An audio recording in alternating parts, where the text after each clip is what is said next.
Simon Cowell stopped the audition before it started. He held up one hand. He looked at the envelope the woman had set on the judge's table. He said, very quietly, "I remember this." The audience didn't understand.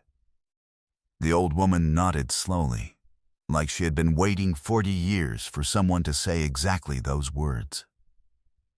Another Tuesday night taping, the Pasadena Civic Auditorium, packed with 3,000 people. Cameras rolling, millions watching from home. Another hopeful contestant stepping into the spotlight. Howie Mandel had his arms behind his head. Heidi Klum was resting her chin on one hand, watching the stage with the patient attention she reserved for the ones that surprised her. Sofia Vergara had just finished a whispered conversation with the producer off to her right. Simon Cowell sat at the center, black shirt, arms crossed, that familiar expression of measured skepticism that had outlasted trends and seasons and 10,000 auditions. Just another contestant, just another Tuesday night. The woman who walked out was 79 years old. Small, white-haired. She moved carefully, the way people move when they have learned that the body requires negotiation. She wore a pale blue dress and low shoes and carried a handbag over one arm and a white envelope in her other hand. Nothing flashy. Nothing calculated.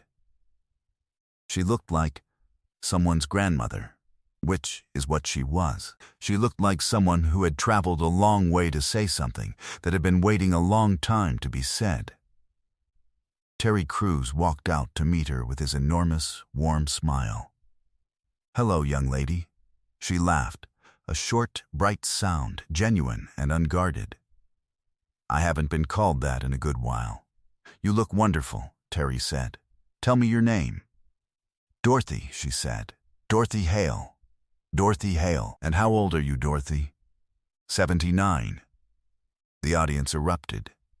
Warmly, fully, 3,000 people who had not yet heard her sing decided, all at once, that they were already on her side. Dorothy smiled and waited for the noise to settle. "And what are you going to do for us tonight?" Terry asked. "I'm going to sing a song my husband wrote." She paused. He wrote it 50 years ago. He spent his whole life trying to get someone to listen to it. Another pause. Nobody did. Until one person wrote him a letter and told him to keep going. She looked at Simon Cowell, directly, without apology. "I believe you remember him."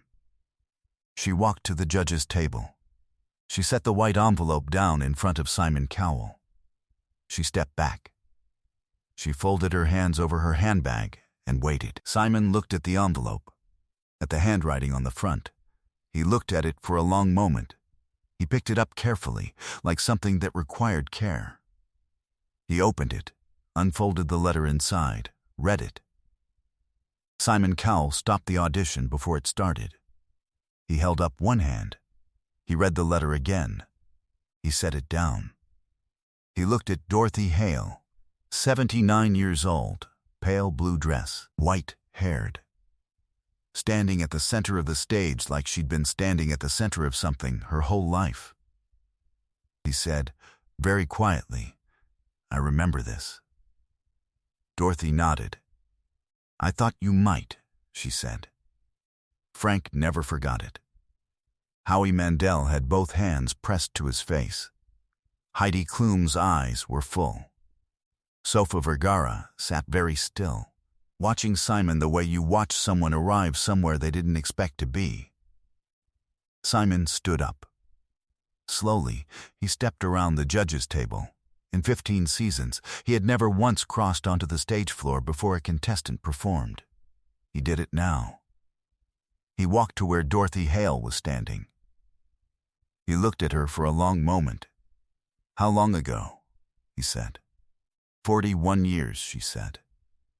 1984, he closed his eyes briefly, opened them. "I was 25. He was 33, she said. He kept that letter until the day he died. To understand what happened next, you need to understand what happened 41 years earlier. In 1984, Simon Cowell was a young man on the margins of everything: junior roles, fetched coffees, stuffed envelopes. Not yet anything anyone would recognize. He was hungry and attentive, and had not yet become anything that anyone would recognize. He was learning how the business worked by watching it work. He was forming opinions, the kind he would spend the next 40 years acting on. He believed the industry listened badly. He believed it confused polish with truth. He believed that somewhere in the city, every day, there were real songs going unheard, because the people who heard them had forgotten how to listen. On a Thursday morning in the autumn of 1984, a letter arrived at the small production company where Simon was working. It was addressed to the A&R department. It came from a man named Frank Hale. 42 years old, a secondary school music teacher in Guildford, Surrey, he had been teaching children to play instruments and read music and love sound for 17 years. He had also been writing songs for most of his adult life. Quietly, in the evenings, at a desk in the spare room.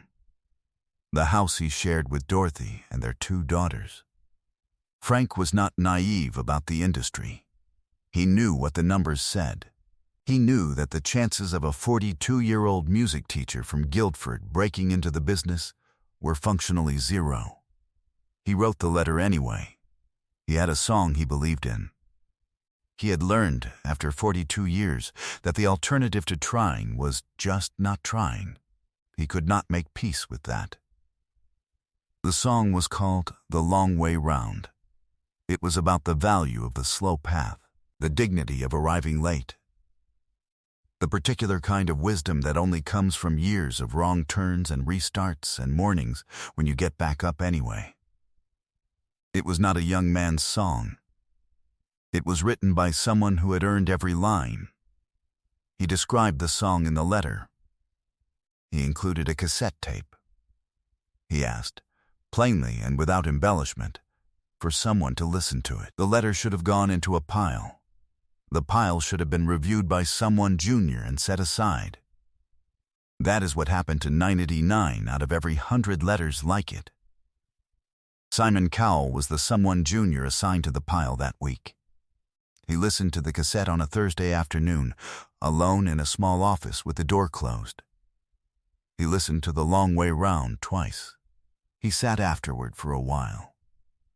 Then he took out a piece of paper and he wrote Frank Hale a letter. It was not a contract offer, it was not a promise. It was honest. He said the song was real. He said the industry was not ready for it, which was the industry's problem. He said the quality of a song and its commercial success were 2 entirely different measurements. Frank should not let one tell him anything about the other. He said, "Don't stop writing." He signed it with his name. His full name, Simon Cowell. He was 25 years old. He had no power. He had no ability to make anything happen for Frank Hale. He wrote the letter anyway. The song deserved a response. The man on the other end of that cassette tape needed to hear that what he'd made was real. Frank Hale received the letter on a Saturday morning. He read it at the kitchen table while Dorothy made tea. He read it again. He said nothing for a long time. Dorothy sat down across from him. "Well?" she said. "Someone listened," he said. He folded the letter carefully. He put it in the wooden box on the desk in the spare room, alongside his best pens, his notebooks. He did not frame it. He did not show anyone. He kept it close, the way you keep things that have weight. He kept writing, more letters, more cassettes, more rejections. He played "The Long Way Round" at local venues, at school events, at a folk club in Guildford, the second Thursday. Every month, he kept going. The girls grew up. Dorothy kept teaching. Frank kept going to the folk club, second Thursday. Every month, he revised the song 14 times over the decades that followed. He never stopped believing it was real. He was diagnosed with heart failure at 71. It moved quickly. In his final weeks, Frank gathered the things that mattered. He showed Dorothy where the wooden box was kept. He told her about the letter. He told her who had written it. He told her that he wanted her to do something with it when the time was right. He said he didn't know what. He said she would know. He trusted me on that, Dorothy said afterward, in the green room, still in her pale blue dress. He always trusted me on that kind of thing. She had spent 6 years working out what to do. She watched Simon Cowell on television. She watched the show. She thought about writing a letter herself and decided a letter was not enough. She thought about sending it through official channels and decided official channels would miss the point. She decided the only thing that made sense was to go herself, in person, with the letter, with the song. Sing it in front of the man who had told Frank it was real. She had not sung publicly since a church choir in her 50s. She practiced in the kitchen for 2 years before she submitted the audition. Her daughter accompanied her on piano for the submission recording. The piano was not allowed in the competition, but the voice was hers, and it was enough. She thought that was the end of the story. Until tonight. Simon Cowell stood on the stage of the Pasadena Civic Auditorium and looked at Dorothy Hale. The letter was on the judge's table, his own handwriting, 41 years old, still legible. He had been 25 when he wrote it. A small office, a Thursday afternoon, a cassette from a music teacher in Surrey. He had not thought about it since. He had thought about it since. He was right, Simon said. His voice was steady, but only just. The song was real.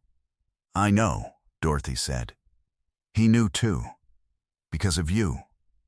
Dorothy had brought proof, a single page, 41 years old, his own handwriting. Simon Cowell stood in front of 3,000 people and could not speak. He had built a career on the measured withholding of approval.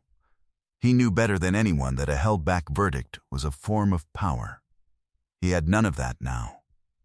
Just a moment of silence, just long enough for the room to understand what was happening. If this moved you, share it. Subscribe so you never miss a moment like this one. Sofia Vergara's hands were over her mouth. Heidi Klum was pressing a knuckle to her lips, jaw tight, holding on. Howie Mandel had his head bowed and his hands together. 3,000 people who had come to watch a talent show sat in the specific silence of people who have stumbled into something true. Simon put his hand on Dorothy Hale's arm. Briefly, gently, the way you touch something you want to be careful with. He walked back to the judge's table. He sat down. He looked at Dorothy. He nodded. She turned to face the auditorium. She stood very still for a moment. She squared her shoulders. And then Dorothy Hale opened her mouth and sang The Long Way Round. 79 years old, 2 years of practice in her kitchen, all the way from Guildford to Pasadena, to finish something her husband had started.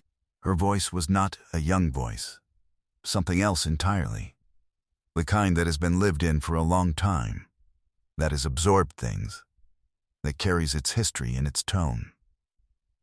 She sang Frank's song the way he had always meant it to be sung, slowly, without hurry. Every word placed with the care of someone who knew what each one had cost. The song was about arriving late, about the long way being the real way, about a man who spent his whole life going in the right direction and trusted that the direction was enough. It was 4 minutes and 12 seconds long. Nobody moved. When the final note faded, the silence lasted 6 full seconds. Then 3,000 people stood. All of them. At once, the sound was not applause so much as release, something that had been held finally let go. Heidi Klum was on her feet with both hands in the air. Howie Mandel stood and stayed standing. Sofia Vergara was crying without trying to stop. Simon Cowell reached forward. He pressed the golden buzzer without a word. Gold confetti fell over Dorothy Hale. She looked up at it. She let it land on her pale blue dress and her white hair. Then she laughed. The same short, bright, genuine sound from the beginning. As if the world had just said something delightfully unexpected. As if she had known it would. As if she had known it would. In the months after the show, The Long Way Round was released. It reached audiences it had been waiting 40 years to find. Music publications that had never heard of Frank Hale wrote about the song with reverence. The kind usually reserved for recovered things. Found after being lost. Dorothy played the recordings for her daughters and her grandchildren. A Sunday afternoon in Guildford. The house where the spare room still held the wooden box on the desk. Simon Cowell has said, in the years since, that the letter is the thing he is most glad he did before he was famous. The letter he wrote on a Thursday afternoon in 1984. It cost him nothing. He cannot calculate what it meant. The wooden box sits on the desk in Guildford. The letter is still in it. It isn't going anywhere. Some songs take the long way round. They always arrive.